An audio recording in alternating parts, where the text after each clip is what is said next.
গাজায় নিঃশেষ করার ধারা যেন আরও বেপরোয়া রূপ নিয়েছে। সামরিক বাহিনীর পাশাপাশি এবার ইসরায়েল বেসামরিক ঠিকাদারদেরও নামিয়েছে ধ্বংসযজ্ঞে।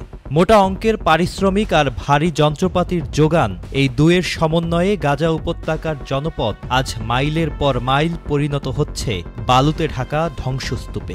জলজান্ত এক জনপদ আজ চাপা পড়ে আছে ইসরায়েলের বুলডোজার আর ভারী যন্ত্রাংশের নিচে। আগ্রাসনের শুরু থেকে গাজাবাসীর ঘরবাড়ি আর গুরুত্বপূর্ণ স্থাপনাগুলো ধ্বংসের উন্মাদনায় মেতে ওঠে ইসরায়েলের সামরিক বাহিনী। সম্প্রতি ইসরায়েলের বাণিজ্যিক পত্রিকা দ্য মার্কারের বরাতে এক চাঞ্চল্যকর তথ্য প্রকাশ করেছে মিডল ইস্ট আই। সেখানে বলা হয়েছে ইসরায়েলের সামরিক বাহিনী এখন ঠিকাদারদের টানছে লোভনীয় চুক্তিতে। শর্ত, ঠিকাদারদের হাতে থাকতে হবে মানসম্পন্ন বুলডোজার আর অন্যান্য ভারী যন্ত্রপাতি। প্রতিদিনের ভিত্তিতে আইডিএফ যেসব ঠিকাদারদের নিয়োগ দিচ্ছে তাদের একজন চালকের পারিশ্রমিক গড়ে $300 পর্যন্ত। চুক্তির আওতায় ঠিকাদাররা পাচ্ছেন দৈনিক প্রায় $1500। ভবনের উচ্চতার ভিত্তিতে নির্ধারিত হচ্ছে মজুরি। যেমন একটি 3 তলা ভবন গুড়িয়ে দিতে মিলছে $750। বহুতল ভবনের বিনিময়ে এ অর্থ হতে পারে আরও দ্বিগুণ।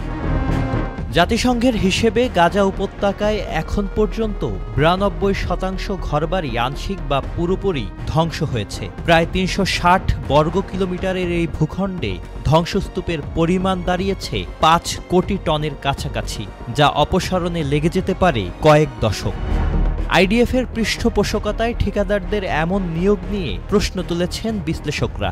অনেকেই বলছেন এটি এক ধরনের বাণিজ্যিক আগ্রাসন, যেখানে ধ্বংসকেও বানানো হচ্ছে লাভজনক একটি খাত।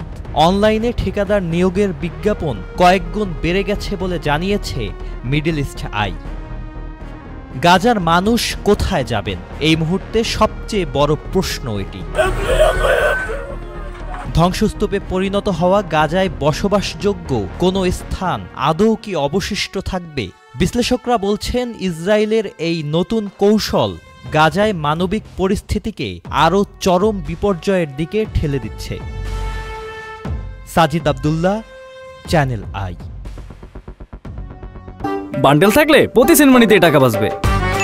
বিকাশ সেনমানি বান্ডেল কিনে জিতুন প্রতি লেনদেনে।